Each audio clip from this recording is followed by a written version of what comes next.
Sometimes the universe hides the most powerful stories in the most ordinary moments. Sometimes a simple question, "Do you need help?" can open a door to a past you never knew existed. Today's story begins on a cold, windy morning on the edge of a busy city. People rushed past a fragile older woman struggling to carry two heavy bags. No one stopped. No one even slowed down. That is, until a black SUV pulled up beside her, and a man stepped out. A man worth millions.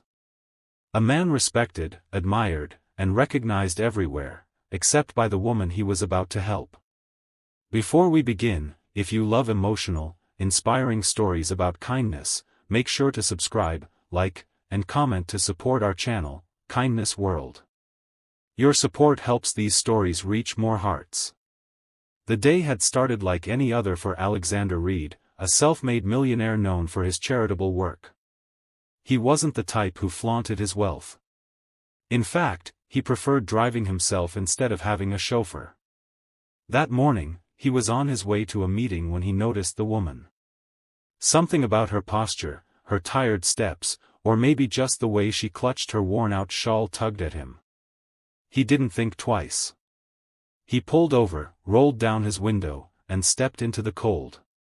"Ma'am, do you need help?" he asked gently. The woman froze. She didn't look up at first, as if she wasn't used to anyone noticing her.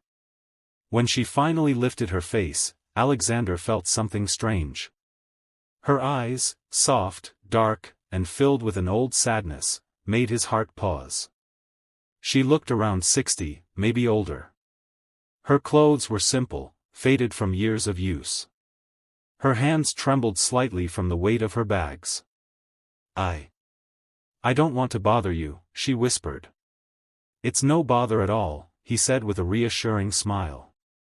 "Let me help." He lifted the bags, surprised at how heavy they were. As he guided her toward his car, she walked slowly, almost cautiously, as if unsure whether she deserved help. Once she was seated, she thanked him quietly, almost in disbelief. Alexander started driving and asked, "Where should I take you?" She gave him an address to a small neighborhood on the outskirts of town. As they drove, silence filled the car, comfortable, but layered. Alexander kept glancing at her, feeling something oddly familiar about her, though he couldn't place it. She seemed fragile, but there was a quiet dignity in the way she held herself. After a few minutes, the woman spoke first. "People don't usually stop," she said softly. "They should," he replied. "Sometimes all someone needs is a little kindness." She smiled, but her eyes shimmered as if holding back memories. "You remind me of someone," she murmured. "Who?" he asked. "A boy I knew many years ago," she said. "He used to offer help without expecting anything in return. He was poor back then, but his heart was rich." Alexander felt a strange warmth in his chest. "What was his name?" She shook her head. It was so long ago. They arrived at her neighborhood, a small cluster of aging houses, most needing repair. He helped her carry the bags inside. The home was tiny but clean. Photos of flowers decorated the walls, though none of people. There was no sign of family. "You live alone?" he asked softly. "Yes," she said with a small nod. "Life turned out differently than I expected." He felt a tug in his heart. Something about her loneliness felt too heavy to ignore. "Is there anything else I can help with?" he asked. She looked at him for a long, almost searching moment. Then her expression changed, slowly, gently, like a curtain lifting. "You don't recognize me, do you?" she whispered. Alexander froze. A strange, distant memory flickered. Her voice, the curve of her smile, something from a past he hadn't thought about in more than 20 years. "No," he said softly. "Should I?" The woman took a deep breath. "My name is Lila. Lila Turner." Alexander felt the air leave his lungs. His eyes widened. "Lila Turner, the name slammed into his mind like a wave. He had known that name as a child, back when he was a skinny, hungry boy living in a rundown neighborhood. Back when his mother worked 2 jobs and still came home exhausted. Back when he didn't know if there'd be dinner on the table. Lila Turner was the woman who had lived next door. She had been like a guardian angel to him. She fed him when his mother couldn't. She mended his clothes. She gave him books to read. She told him he mattered when the world treated him like he didn't.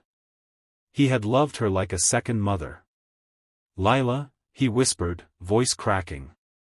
I thought you moved away." She smiled sadly. "Life took turns I didn't expect. I didn't want you to see me like this." He couldn't believe it. The woman who had shaped his childhood, who had shown him his first real kindness, was now living alone, struggling, ignored by the world. A rush of guilt, sadness, and gratitude flooded him all at once. "You changed my life," he said, his voice thick. "Everything I am today. I owe so much of it to you." Her eyes softened. "You were always meant for greatness. I just made you sandwiches and gave you books. You gave me hope," he said. "Hope is everything." Lila's eyes filled with tears she tried to hide. "You've done well for yourself, Alex. I'm proud of you." He stepped closer. "And I'm not leaving you alone again. Not now, not ever." The words came from his heart, pure and unwavering.